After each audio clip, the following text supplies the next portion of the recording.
All right. Oh, I need to turn my camera on, don't I? Hello, everybody. Happy, happy. What day is it? Monday. I'm walking in. Yes. We got Rob Brown, our preferred lender of the group. Just walked into his room. So, you know. What's going on, Rob? We don't. How you doing, man? Complaints? What's going on, Mark? Trying to log in on the Zoom over there, and it's giving me all sorts of issues. Well, that's just your Is computer. it just us for now? No, we're good. We're live. Oh, Welcome in. oh, thanks. Great to be Oh, for here. one event to another. I was just in Nashville and I got back and I'm still trying to catch up. Yeah, how's the Nashville event? It was good. Very good. Can't complain. A lot of high level networking. So it's always a good time there, in Nashville. So I enjoy it. Next one. And yeah, a lot of high caliber people there buying seller financing notes. They don't want to buy institutional bank notes. They prefer buying seller financing notes, believe it or not. Why is that? Because believe it or not, the paperwork is a lot of the institutional paperwork is all screwed up, especially when they transfer it several times. So they found with seller financing notes, it's the paperwork tends to be a lot cleaner. But if it is messed up, the sellers tend to be a little bit more. I'm sorry, I shouldn't say sellers. The buyer slash borrower tends to be a lot more open to fixing the paperwork and signing things versus if it's from an institutional. A lot of times they're a little bit standoff. Oh, you're the big bad lender, a big bad bank type of mentality. So they really enjoy buying, seller financing notes. So it was interesting. It was good, quite a few models, and then we had the Mortgage Bankers Association there. State of the economy. It was really interesting how they predict, how they're looking at rates, and they don't think the rates are going to really come down this year. It may come down, like bounce around a little bit, but they don't think it's going to drop down below like what we're all hoping, down below 6%. So that was an eye-opening how they look at it. And then, they're also showing that the FHA default rate is at 3%, and in the subject to default rate was at 17% because these guys just doing assignment deals instead of staying in the middle and doing deals the correct way. So it was really good, high networking and a lot of great models. One of the guys there were doing his model is he buys like the Burr strategy, if you will. I like this model a lot, actually. He buys through like the Burr, and he uses private money at 6%. And then what he does, he turns around and sells it through seller financing to one of his dentists. He has a whole dentist, and then the dentist, he has it set up where the dentist becomes, they do like um, because they're getting the passive income from the interest rate. And so let's just use an example, $100,000 home. So what they do is they will buy the property like at 50%, 60% ARV, and then he'll turn around and he'll use private money that way to interest only. And then yeah, there you go, Dan Gilbert's there, Dan's strategy. And whoops, let me somebody in. And then he'll turn around and get his dentist and do the note aspect of it, and then he'll sell the note in the secondary market. So it's a great strategy. So I like it very well. So, and Dan's a good guy. So so he doesn't have to worry about the due on sales clause. So he's double dipping on that. So I like it. And then we really brought a lot of about the subject to world of what's happening and making sure things are being done correctly. And just get out there educating people. That's why we're on here doing this Zoom right now, because we want to educate people to learn how to do things the correct way, especially on this subject too. So it doesn't mess up the industry. So, and what in your show, when are you guys starting off out there, Matt? We start Wednesday night. So Okay. we've got people starting to straggle in town, and we're going to be we have I think 400 people coming. So 4 or He's talking 500. about me. I'm people. What's that?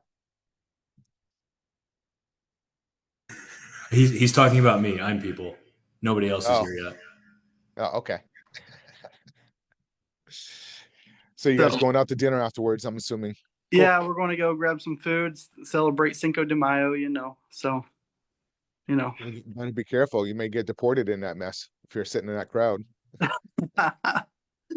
They canceled a lot of those events because the people are worried about that. They Crazy. sure did. They sure did. Oh, Well, let's where's everybody tuning in from? I'm over here in Cincinnati. Mark, where are you from? Where are you right now? I know sometimes you like to travel. Yeah, I am right now. I'm actually in Boca Raton, South Florida. I just got back yesterday. I'm here for a couple days, and then I'm leaving for Ormond Beach. I'm looking at some property up there. I'm going to be doing a lot of high level networking. One of my good friends, he owns 139 shopping centers throughout the country. So we're going to be doing some breakfasts, and then another builder I'm meeting with that's flying in. So it's good. So I don't know if you can see, I can see Zoom, but I can't see Facebook. So Zoom, we got Karen from Connecticut, great market. And then we have Austin from Ohio, another Ohio guy. Because Ohio's so good. Usually there's a lot of Kentucky people, or Florida people, I should say. No one's over on Facebook yet. We got a few people over there. They haven't said where yet, though. So I can't see it over there. And then we got Greg. We have a Knoxville, and then we have somebody in Texas. So welcome, welcome, welcome. So Green, your questions. And Rob, you just so you know, we also have our group at 5:30 for the members, the paid members at 5:30 on Monday. So you should definitely, we got to get you into that so you can start meeting everybody that's in the mentorship program. So Yeah. and then we have I'll be on the somebody next ones. from, yeah, absolutely. I'll get you that information. And then we also have somebody from Wisconsin. So Matt, I'll let you kind of take control. yeah, so let's get started. I kind of want to dive in a little bit about how to structure a first deal, right? So a lot of people, they don't understand when it comes to diving in, what do they need? What do they need to understand when it comes to getting their first creative finance deal? Some of them might have, a lot of people might already have like a BRRRR or just a buy and hold strategy going on. So we're tired of the 20% down. We're tired of having to put down the 25, 30, 40%, whatever your lender's requiring you. So how do we get started? Where are we looking for properties first, typically, Mark? Well, there's several different ways. For me, I always love going to, because I don't want to pay for marketing. I want to keep my marketing costs down. And I've seen people come in and they're like, "Oh, I got a big marketing budget," and they don't know how to pitch it and have the conversations with sellers. So I always tell people that come into the program or whatever is work on free leads. Yes, Zillow for sale by owner, 100%. Mike nailed it on the head. That's exactly where I would go to practice. I like to go look for properties that have been in the market for 3 6 months plus, that's sitting expired listings coming up. And then I also like to narrow my filter down, so whatever the median price range for that area that I'm looking in, I like to go 20% above and 20% below. Let's say, for example, the market median price range for the market is 250,000. I'll like to go, my max would be 300 and my low would be 200. The reason why is that's where the main buyer pool and tenant pool is. That's where majority of it is. And yes, I'll look at properties below 200 to see if maybe a BRRRR. It could be could be in a nice area, but a lot of times they're in war zones. And for me, I like nice homes and nice neighborhoods because the people I like to put into the property, I like to usually be family and with children because I want them to live in that community, and people don't tend to move around. They want their children to grow up in that community. So, and then just start practicing. Start making phone calls, just like spring training. Get out there and start swinging and practicing, and then go through the questions. And we'll jump into the questions. Another great place I like going to is I love, love, love tired landlords. I love those guys because, especially, I look for them if they've owned the property for roughly 12 to 15 years plus. They like that passive income. They don't want to get hit with capital gains. So, and then they're open to not being so greedy. So they want to pass the torch on to another investor and make sure that they're going to take care of that property. Those guys are great. I've gotten great deals that way, zero down deals. I don't like people that have owned a property for less than 5 years because there's usually no meat left in the bone. They're being so greedy on that one. So I really like that one. So I call them, and I use a Deal Machine is a great source for a database that goes in there and pulls, people that have owned the property. And then I also like military bases. I love military bases because They might have just purchased that property within a year or two, and oftentimes they're VA loans, so they're putting zero money down. So they're going to be upside down. So they have to come to the table with closing. So they're open to some type of creative seller financing type of deal. So that's kind of one of the other reasons why I really like that type of strategy as well. Now, those were some great places. And I built bird dogs up. We've talked about that. Bird dogs, for example. We talked about trashmen. Trashmen work the neighborhood. They drive around. They know homes sitting empty. Landscapers, snowplow removals, pool people, Uber drivers, mailmen. Even though mailmen, they tend to tighten up. They must have gotten in trouble, but they used to be great. Um, UPS, Uber drivers. I mean, anybody out in the neighborhood. Where I get my home run deals are through hospice nurses. That's where I get my really big home run deals. We can talk about that, but I've done those. I also did 14 deals 1 year with one person. I don't know if he works for Medicaid or Medicare or the state, but he drives seniors to doctors' offices and pharmacies. So that's worked really good. We did 14 deals and he ended up getting about 32 or $35,000 in referral fees that year, just referring me deals for people moving or whatever it may be. So those are where I find a lot of deals. Bandit signs. I love bandit signs. We buy houses. Love those. Just gotta be careful of the municipality. Whenever I put 100 up, I always get a couple of deals, but just be careful. Make sure you do, because some areas you can get a pretty hefty fine. Like a town down here in South Florida, it's called Hollywood, over near the Hard Rock Casino. For every sign that you put out there, they can hit you with a $500 fine. So yeah, it's crazy. So make sure you use a phone number where they can't kind of get back to you, type of thing. And so just do your homework. But I love what I used to do is I'll normally have somebody put them out like on a Friday, like around 5 o'clock. And if I'm worried about the area, then have them take it down like Sunday night, late Sunday night, and go take them down so we use a sign. But usually like long holiday weekends, like for example, like Thanksgiving weekend or Memorial Day, but when they're all people traveling around with the family and driving on the road, those are the best time to put signs out. I get so many deals that way coming in from bandit signs. Now, once I practice and call like for sale by owner, even realtors are good. But if you don't have the experience feeling comfortable talking to realtors yet, just get on Zillow, start practicing. Start go write down your check, go write down your script, start asking questions about the property. If I walk in, visualize what direction I'm going to go through. And then I like to ask sellers, like, because you want to find out the motivation and start building rapport. Like, I like to say, "Oh, it sounds like a beautiful property. Why are you selling?" Ask after they're asking questions like, "Hey," I usually say, when I'm walking into the property, when I'm walking into the house, walk me through visually. What am I looking at? Am I looking at the living room? I'm looking at the kitchen. When I look to the right, look to the left. Walk me through it. So I'm building a rapport with them.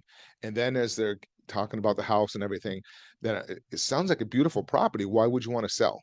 That's one of the key indicators. So I'm pulling out the motivation why they're selling. That's one of the big things. And then I also like to go down to the processes like, and I love this question, especially if they want to be open to, creative seller financing. Would you be willing to rent their property to us for a few years and then we close on it and we'll take care of the maintenance and repairs? And if they say yes, then I know they're open to some type of seller financing terms. If they don't, usually I'll know a little bit more of the motivation before that, like asking that question, sounds like a nice property, why are you selling? And then I like to ask the question later on, like, if you can't sell the property, what are you going to do? And I shut up. If you can't sell the property, what are you going to do? Just be quiet. I guess I'll rent it. Well, ding, ding, ding, reach out to me. I'll be open. I'll take care of the maintenance repairs. Now, the other thing, and Matt, you've heard me talk about this, when it comes to seller financing, and Jay, you've heard me talk about this over and over. When it comes to seller financing, you have to treat it like a marriage. The first time you're talking to somebody, you're in a long-term commitment, 3, 5, 7, 10, 30 years, whatever it may be.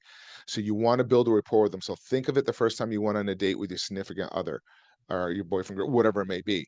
You're getting to know each other. So 80% of my phone call is getting to know them. I want to get to know them. I want to know what kind of person are they? Are they a heart person? Are they talking about the neighbors? They're talking about the different parties where they set up the Christmas tree. Or are they a head person? They're just all about numbers.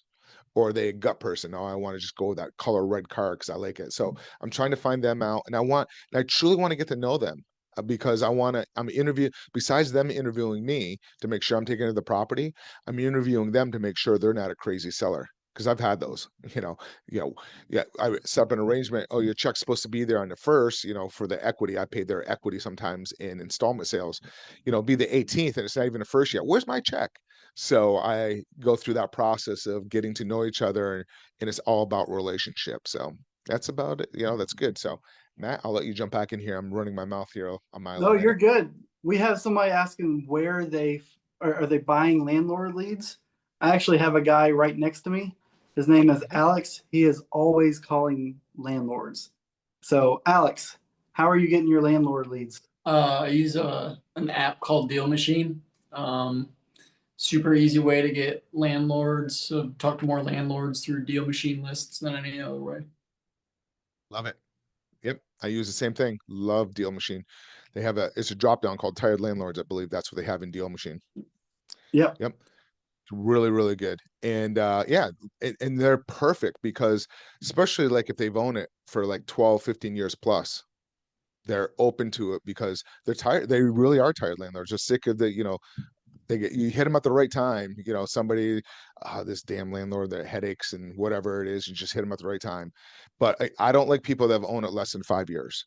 I've never had good luck with those deals. They're just trying to, there's no meat left on the bone, and they're usually trying to take and roll it into a bigger deal, which I get. I would do the same thing sometimes. So, but you get to a point where, they just want to sit back, they want to retire, and they want that passive income. Yep, Cool. for sure. Now what's next, Mark? You got your first deal, you have your first lead, right? What do you need to do from there? What's next? So then now I go ahead and I usually have my VA do this. I underwrite the deal, I analyze it. So, I'm finding out first of all the motivation. And then from there, I go and underwrite the deal, look at the value. I look at, find out if we're paying off a mortgage in a phone call, having that conversation with the seller, like, hey, are we going to be paying off a mortgage? If they say, would you be willing to rent the property to us for years and we close on it, then I ask them, what would you be looking for? What would you be looking for to sell it? What would you be looking for the down payment? If there's any, what would you be looking for monthly? So I want to make sure they're realistic. And then I usually ask them, how do they come up with those numbers? Because sometimes they may be open to it and it's an investor and they're asking crazy prices. But again, you get that information and then you go and then just start underwriting it. I look at the comp to see what the appraised value is. I ask them, if I'm going to does the property need any work? If you're going to do any updates, I ask them, basic information. How old's the kitchen? Get an idea of what type of condition the property is. And then I ask them, is the pictures I'm looking here online, Zillow, Redfin, or whatever I'm looking at, are they current? And then go back, underwrite it. I look at Deal Machine will show me what the current mortgage is. It gives me roughly what their current payment is, how far down they have, and then is there any equity? And then also I'm back on finding out the motivation. What are they planning on doing with that capital? Because if you understand what they're planning on doing with that capital, then you can kind of structure your deal around that. Because for me, I like to negotiate as low as down payment as possible with the sellers, and then turn around and use my end buyer's capital to buy that property. So I get into a deal with no money and put money down at closing. So that's how I like to take my deals down. So anyways, I go back, I underwrite it, I plug into my deal analysis, what their current mortgage is, what the property value is, the as is. Keep in mind, when we're doing seller financing, we're doing the as is value. We don't use the ARV. A lot of people out there using ARV, and that could really throw your numbers off. So keep in mind, we're buying it as is. Now there's another whole model if you want to do a fix and flip, but we're buying these properties because we want to hold these properties long term. That's our model. And I try to find properties in good condition. There is another strategy. If that does need work, we can talk about that. But typically I want to buy turnkey properties in nice neighborhoods because I want to turn around and get my end buyer in there. So I underwrite it, and then I underwrite it and I look at all my options, how I'm taking it down, and then how much am I going to give the seller, and then what kind of am I going to give the seller any monthly payments type of situation. Now, if they're not financially distressed because everybody here knows what a subject to is. If they're not financial distress, I do not pitch subject to. They're going to look at you like I'm crazy. Hey, Mr. Seller, transfer the deed over to me and keep the mortgage. I will not do that. I will look at a different type of seller financing strategy. And that's one of the things that I do in my sheet. I go through, it gives purchasing it, subject to agreement for deed, land contract, sandwich lease option, whatever type of seller financing strategy. And I usually want to control the deed. And then on my sheet, then I put my exit strategy. So what I typically do, whatever the as is value is, depending on my term to my end buyer, 5-7 years, I usually bump up the price about 10% to 12% when I'm selling it to my end buyer. That's typically what I do. And then whatever the market rent is, I try to stay within that market rent. So let's say the market rent's 2,500. I will go up to roughly about 2,700, maybe 2,750, 250 over.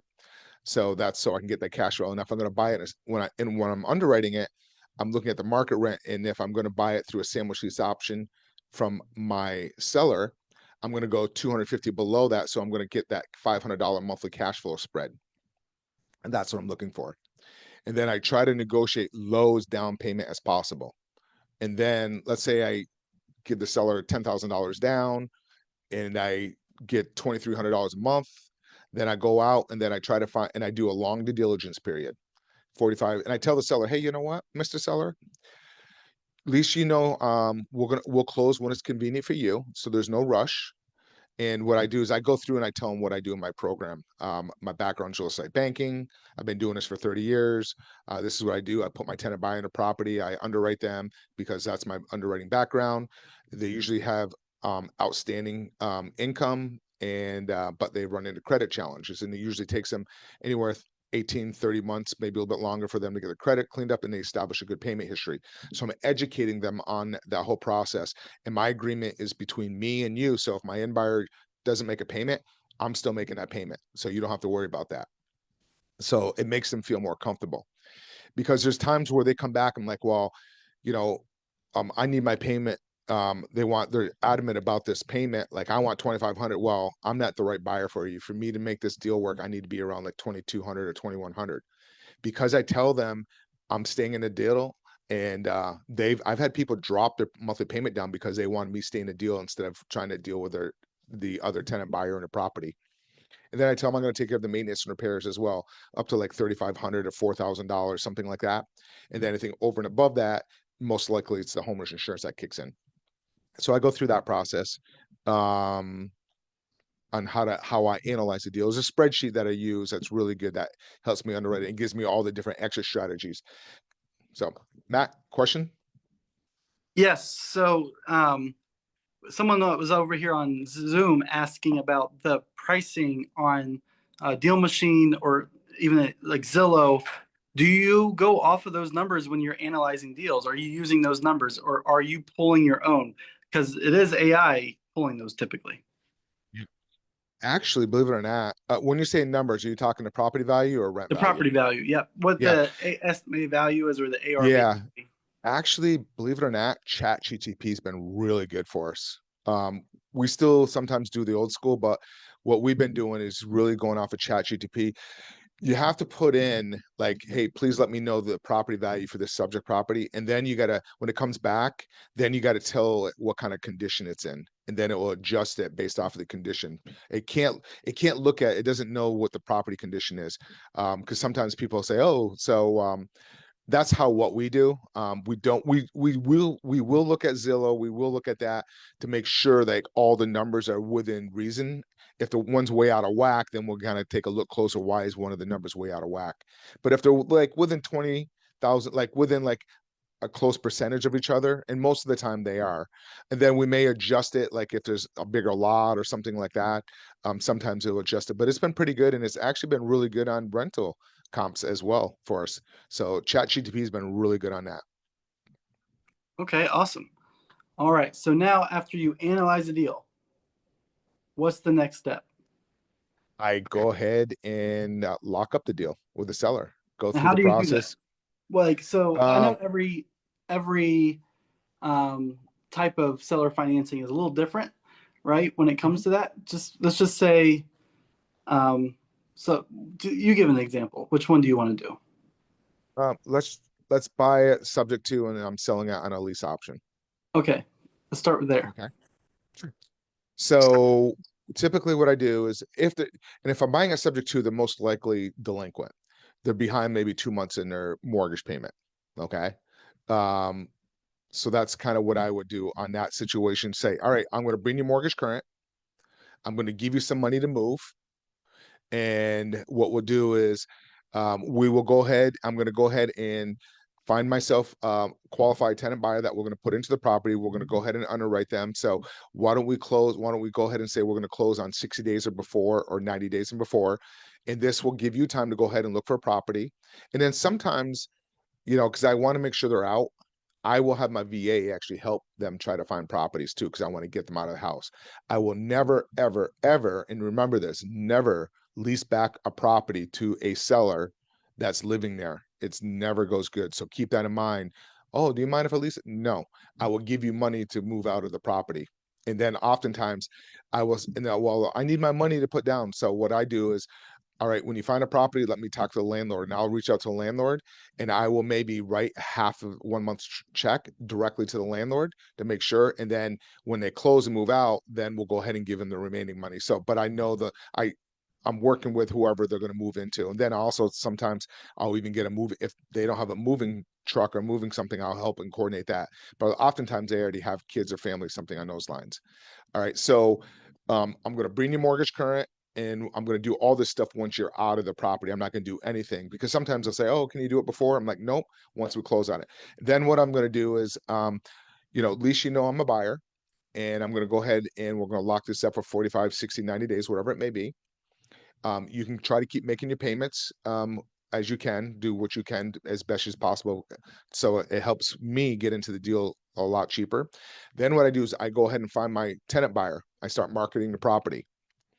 And so if it's costing me $10,000 to get in, I'm trying to get $25,000 from my end buyer to give the seller, pay closing, and then put some money in my pocket up front. That's typically how I would do something on that. And but what I do is my VAs are we're advertising on Zillow, Facebook Marketplace, different groups. We're advertising it, and they filter it out, the buyers, making sure they have good. The big thing is good income. Make sure they have the down payment, whatever it costs. And then what we typically do is we have them drive by the neighborhood and the house to make sure they like it first. And then if they do, then what we'll do is we'll set up on a Saturday, and we'll have a bunch of people going in there at the same time trying to find that property. That's kind of what we tend to do. All right. So, and then once I get somebody interested, then we just start coordinating everything at that point, and get a title company, go through the whole entire process. Make sure that you're getting the payoff amount, not going off the mortgage balance, because there's a lot of hidden costs, because a lot of people went through COVID and they might have had a forbearance, and there could be times where they might be owing an extra $30,000 or $40,000 because they're going off of the balance, but because you have to get a payoff. So make sure the title company, because if you're giving a seller maybe $30,000 of equity and they took a forbearance or a loan modification, a lot of times that's not going to show up with the balances. So you need to have the title company order a payoff, because I've seen it almost $30,000 difference on that. So that's one option. Okay. Awesome. That's just one option. There's lots of options.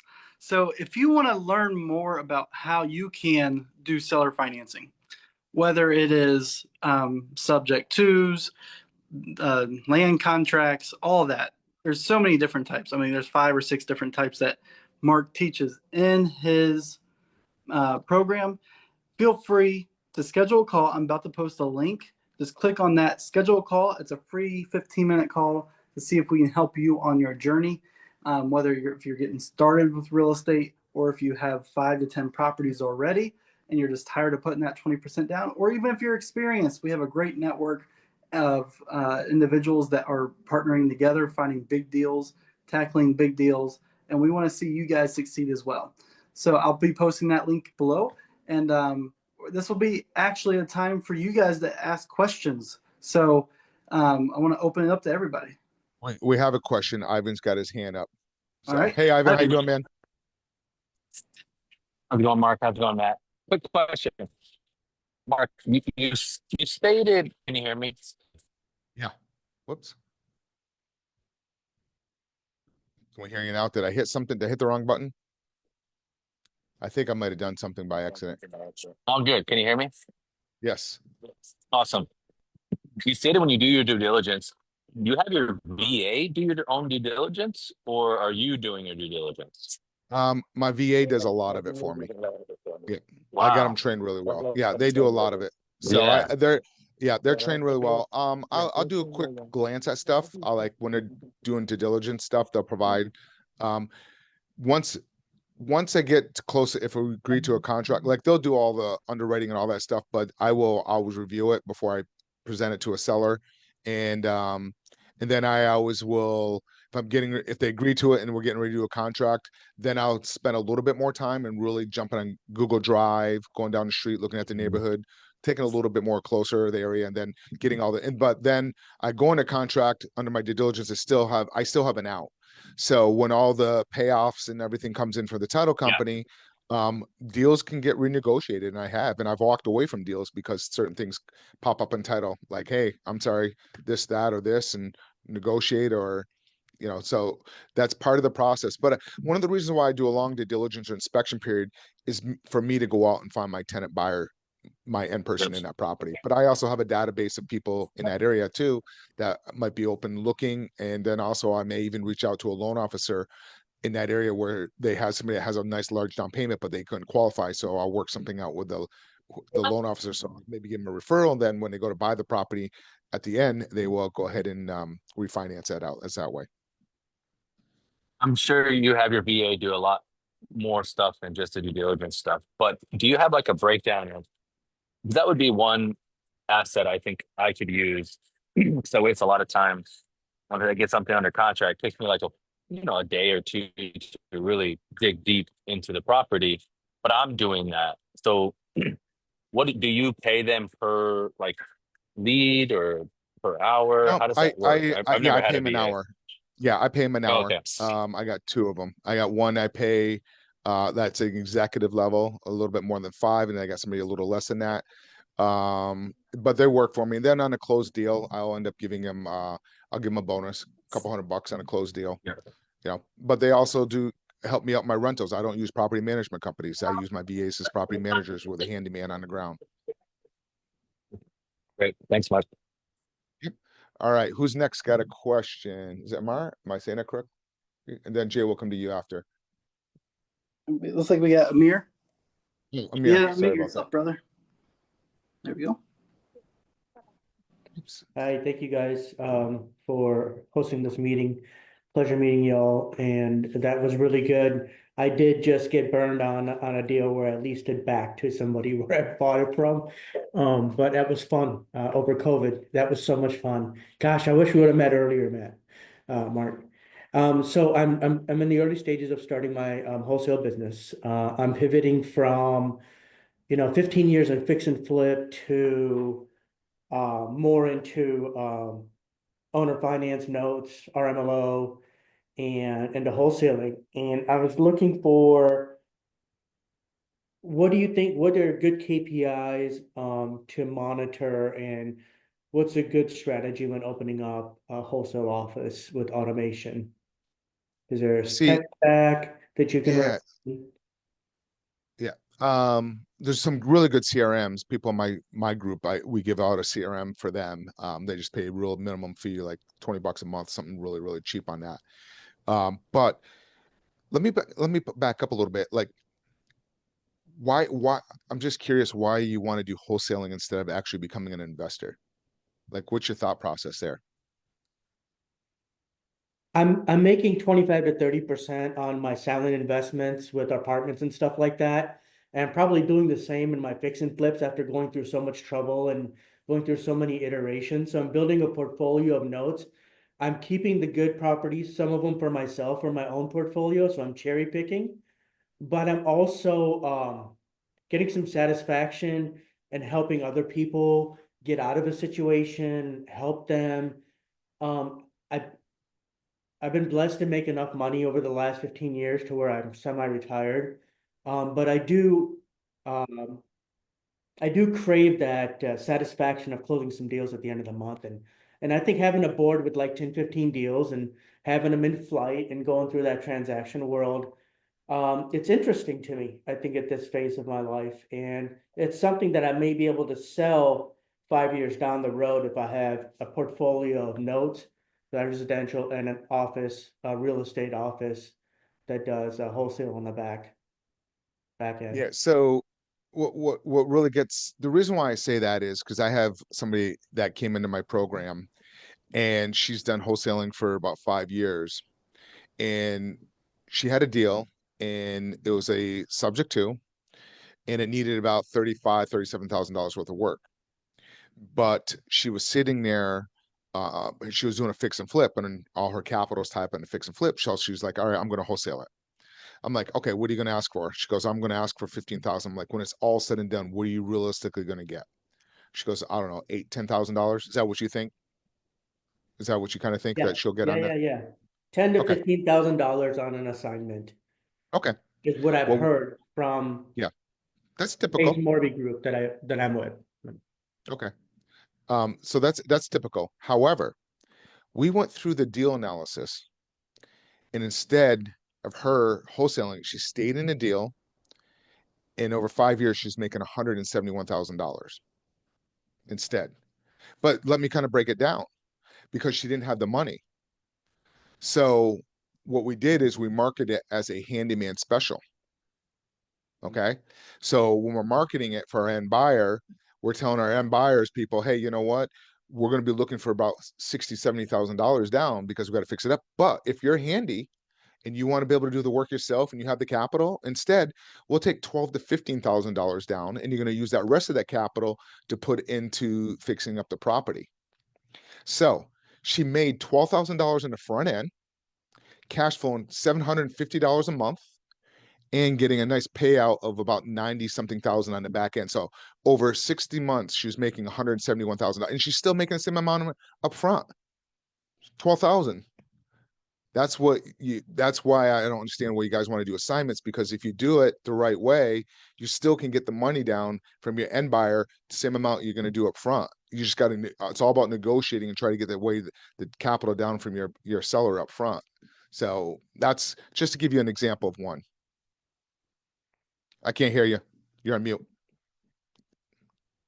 Here's the other perspective, Mark, is that if I'm coming in as a fixer flipper for the last 15 years, I've held some of the properties that I want, the rental market is flat, right? So I have like 10 rentals out right now, and I'm slowly converting them to owner finance so that they're cash flowing and doing just that, right?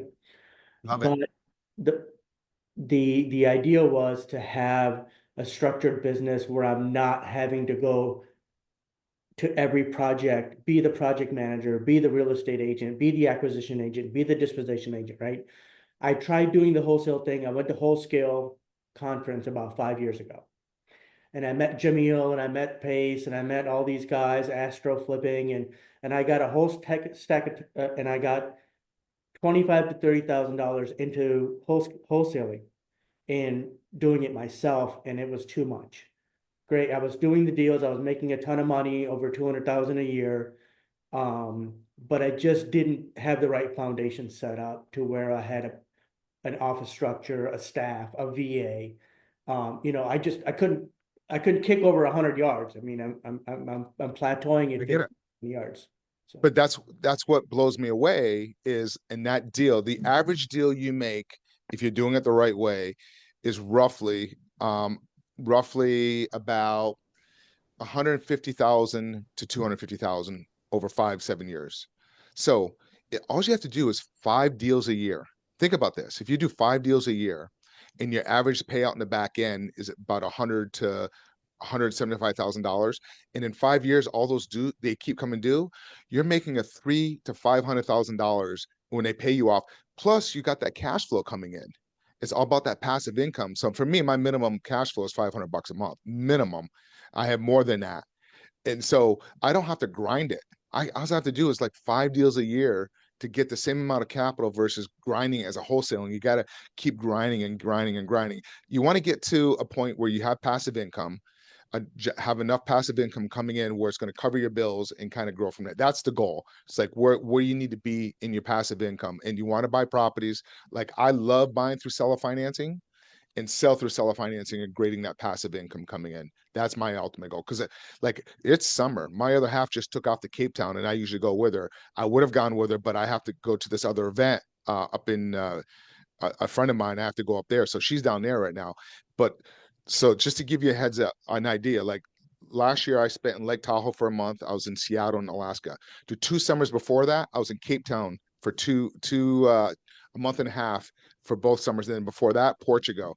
So I have to start working a couple hours at 4 o'clock in the afternoon, the time difference. But then I have my VAs. My VAs do 80% of my work, and I can do about 80% of my work off my cell phone. The way I do it, have it set up. So I start working at 11:30 and I get done about 5, except Mondays I do this stuff. And then Fridays, because I live in South Florida, and Fridays in the wintertime, I don't work on Fridays unless I have a closing going on. So let me get this right. What you're telling me is the fix and flip that I've been doing for the last 15 years, turning those into rentals and owner finance notes and holding on to them for that capital appreciation and that debt service paying down and getting that delta after 5 years is what I've been doing right. And don't make a mistake and go into wholesaling. Keep doing what I'm doing, but at a larger scale. Because I just got back from Lake Tahoe last night. I spent the whole weekend there, skied my ass On off. Tahoe. I just got back to work at 4 o'clock.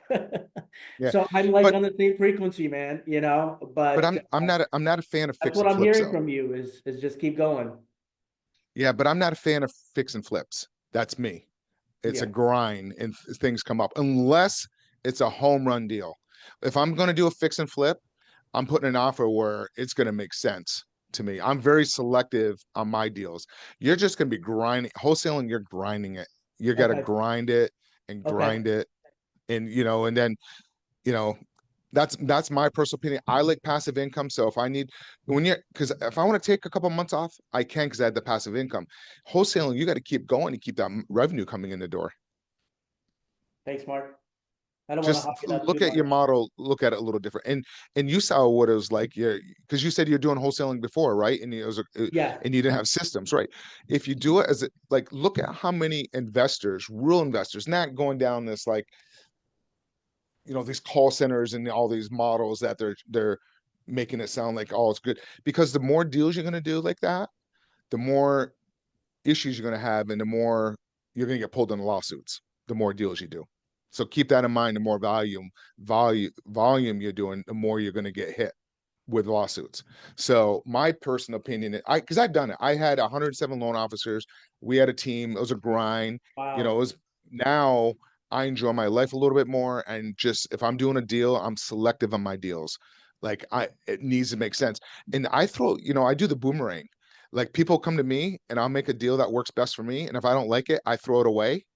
And if it's a great deal, it always comes back.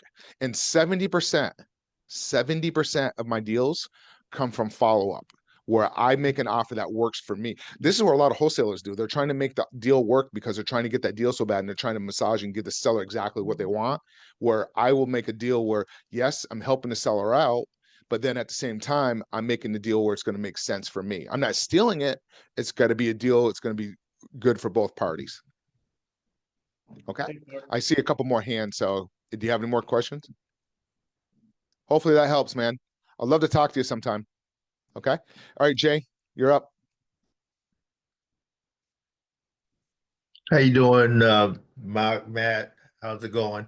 Um, this strategy, how well does it work, or have you done it on commercial property? Yeah, I do it all the time on commercial property. That's kind of what I really focus on a lot. I just did mobile home parks. I did 5 last year, just closed on another one. I've done seller financing on mobile home. It works well. Once you understand, I teach residential because it's easier, less moving parts. But once you have it down in residential, you can take it into the commercial. And commercial is a little easier because there's less regulations. Because one of the things as investors that we have when we put our, depending on how we sell it, if we're putting our homestead buyer in there, there's consumer protection regulations that you have to be aware of. Okay. Yeah, I've got something. If you get a chance, maybe I want to run it by you when you send you some email or something. Sounds good. Matt, you still there, Matty? Yes, sir. Just I I'm Yeah, here. I think we got, who else? I think there's some We more got hands up. Kaisa. Okay, Yes, Kiza. Kiza, great you're name. up. That's why I brought Matt in. I didn't want to chop it. Oh, no, it's fine. How are you doing tonight, everyone? Wonderful. And you? Where are Doing you out great. of? Where are you located? I am in Dallas, Texas. Great market. Yes, and we've spoken before in the past and had an assisted living facility deal on the table, and you connected me with Mary Lou. So I want to Yep. run this one by you really quickly because this actually just came across my desk today, and it's a really good deal. So the investor, she actually just recently acquired an assisted living facility and an RV park. It's on 10 plus acres. And so she negotiated because she got approved for, I believe it was a $1.7 million loan. And the seller was going to do hold the note for 200K, but they don't want to hold the note anymore because they don't want to be in second position to like 1.7 million. So they were seeing if she could like pay them off faster because she has about like a $2 million plus real estate portfolio, most of which is, paid off. She has, over 60-70% equity in that.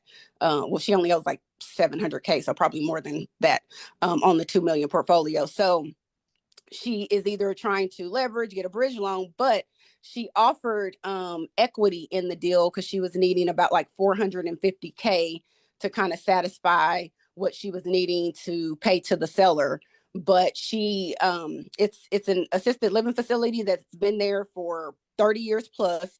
It currently cash flows 130K a month, and that's at below market rent.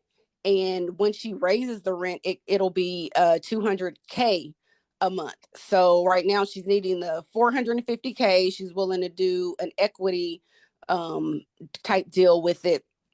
And also she's wanting to do another type of deal with an investor to develop the additional 10 acres. Okay. All right. And what's your question? I So, understand all the stuff she's doing, but I'm trying to understand. That's the seller that you're suggesting, but what are you trying to do or what are you thinking? well, no, my client, she actually already acquired it. She just needs another 450K to pay to the seller, to pay off Okay. the note that she already has to the And seller. So you're willing to give it, they're willing to give an equity position up in the deal. exactly. Yeah. So I'm Okay. seeing if you have any investors that will be, and I'm getting all the information together to Yeah. put together the official deal. So I'll send it to you. I was just seeing if that's something that you'd be interested in because again, it's twofold. She needs 450K to give to the seller, but she owns, like I said, the facility, the land, and everything was acquired in the deal. And she's Yeah, I would be open to it, but go through Mary Lou. She's the one that handles all my senior living stuff. definitely, yes. And I have her contact info. I was just seeing if Yeah, that was just go kind of through her. something. Yeah, go through her. Let her know you and I chatted, and then we'll go from there. She's the one that I work with on those stuff. So okay. Okay, sounds good. Thank you so much.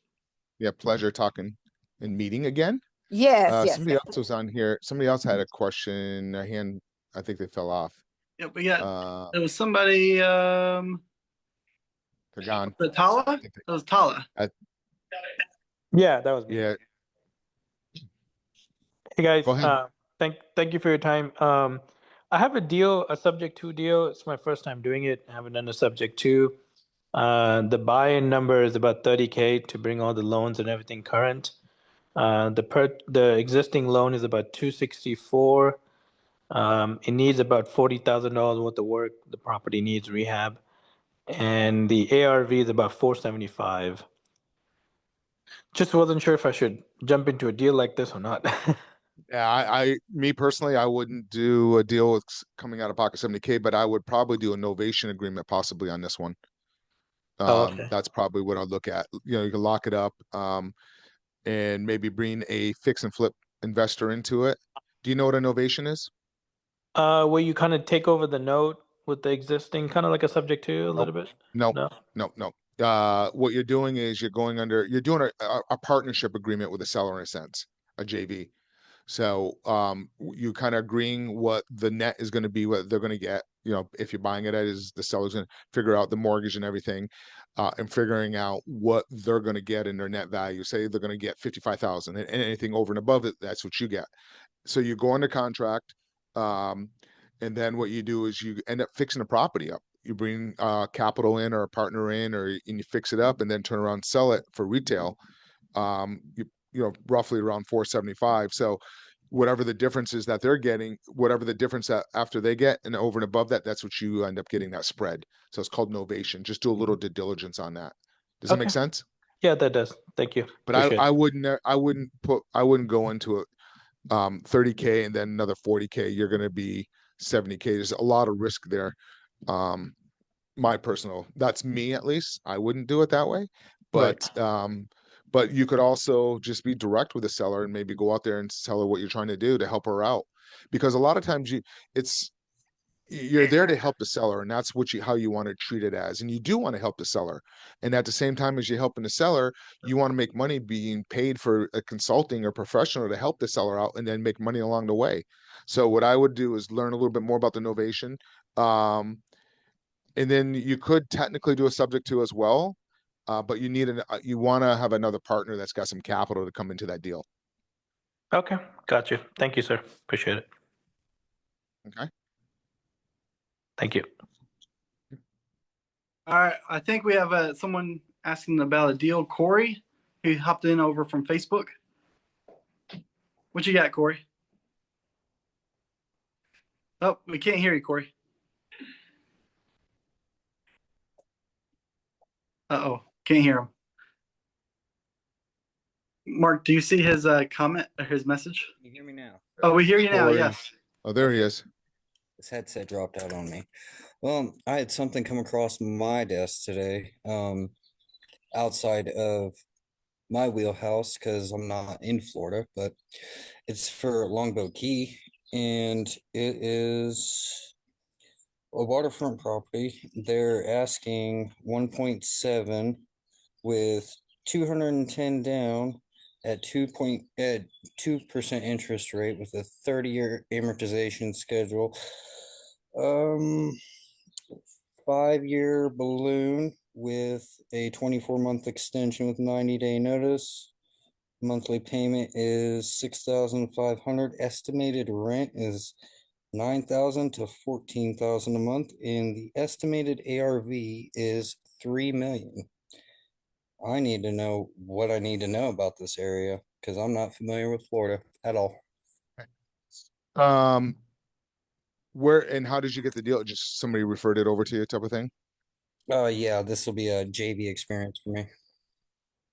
Okay. Yeah. Yeah. So what I would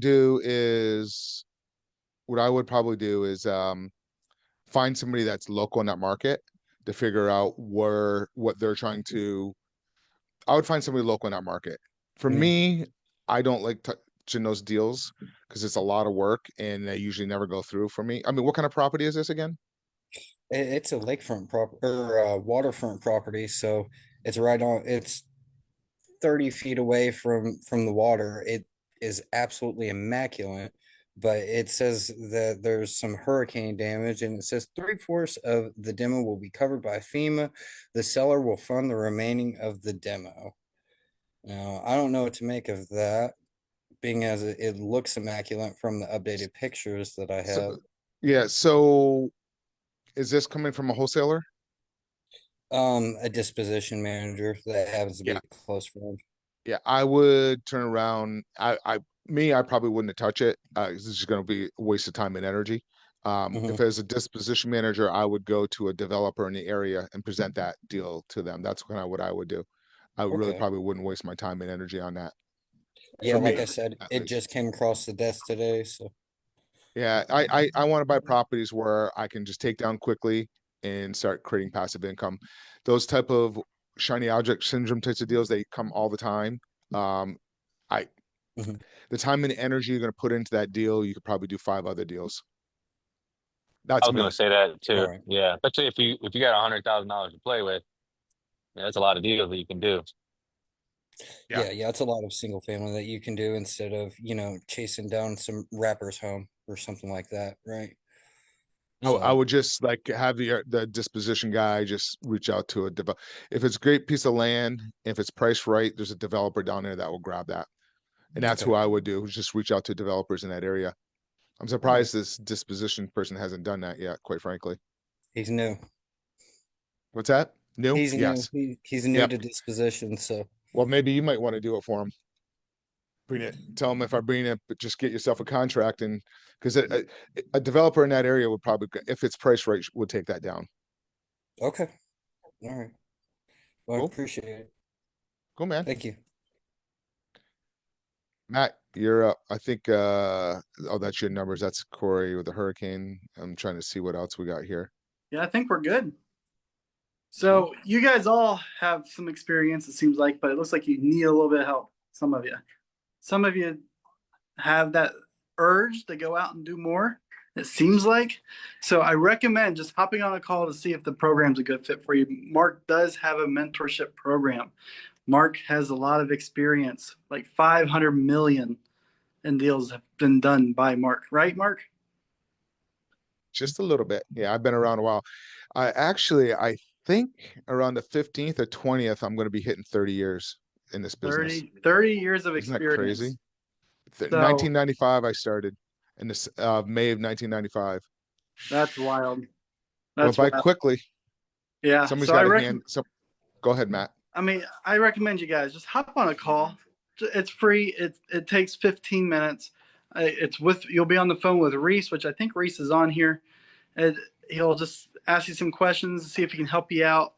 And then after Reese, you'll hop on a call with me, and we'll go from there and get you rocking and rolling, and get you learning, and get you taking your real estate strategies, the different strategies you can do, because you don't learn just one. You don't learn just sub two. You don't learn just how to do land contracts. You learn 5 to 6 different strategies to put in your arsenal to go out and tackle. And then you'll get one-on-one help, not one-on-one help, but you'll get like group coaching help with Mark to be able to take down deals, and you can analyze deals just like we did tonight, but in more detail. Mark, this was very, very scratching the layer here. We're just barely scratching. So just go, if you'll just hop on a call. We don't have a big price. It's a very low price. So just schedule a call with Reese, and he can see if it's a good fit for you. We want to make sure that we're not wasting anybody's time and wasting anybody's money, because we are here to help you and everybody else. Mark, and it looks like Ivan has a question. Yeah, Ivan, and then Justin. Justin, that's it. The price of mentorship is a fraction of what everybody else charges out there. I mean, a fraction. Real quick, somebody said, am I doing properties in Vermont? Yes, I'm actually just went under contract on a property up there that I'm selling to. Actually, I'm doing a ground lease with the Dollar General store. Is taking one of my properties in a great piece of area. So I'm doing that with Dollar General. But it's a pain to deal with evictions up there, let me tell you. Ivan, go ahead. You had a question? Thanks. Yeah, I got a two-part question. You said because I just saw you were in Nashville doing an event with a couple of people I know, actually. And then, so I was wondering, you said you're doing another event. Where's that at? And then do you do your own like conferences and stuff? Because I do a lot of conference events as well, which I love. Yeah, we could talk. I really I did some local meetups, but I really don't do anything my own. Talked about it, but I'm open to sitting down talking. I got asked to go to Austin to speak to one, and then I have to look at my calendar. There is another one coming up. Then I have another one in Dallas coming up. So I'm always open. But I also during the summer here I tend to travel quite a bit too. So if I'm in the States. So when I travel, I'm going to be doing these things probably at 1 o'clock in the morning when I'm over in Europe area. So Any but I do like going the specific other direction. What's any that? specific event? Any specific events? You say you had one in Dallas. Is that a private lending one? Deal Yeah, maker? that's it. Are you familiar with Eddie Speed? Yeah. Yeah. Yeah. Yeah. Is he doing the private lendings? Deal maker private lending? No notes. He does notes. Oh, yeah. Notes. Yeah. Yeah. Got it. So I'll probably be at his. I spoke at his last one there. So Nice. yeah. So Yeah. yeah, hit me up. I'll be open to seeing what you're doing for your conference, and maybe we can do No, something. no, I'm I always just open. go to conferences. Oh, okay. I am not a planner. I didn't put anything together. No way. No, Use I just that. like going. Paper stack's another good one that's supposed to be coming up. Okay. That's so once you understand how to originate seller financing and how to start doing all these deals, seller financing, then I would recommend going into the next category is understanding how to do notes and how to sell notes, and because it's another whole area. So learn how to originate, how to take them down, and then start educating yourself in the note section. Because for me, it's all about passive income. It's all about passive income. So if I want to take some time off, I can. I don't need to keep grinding it.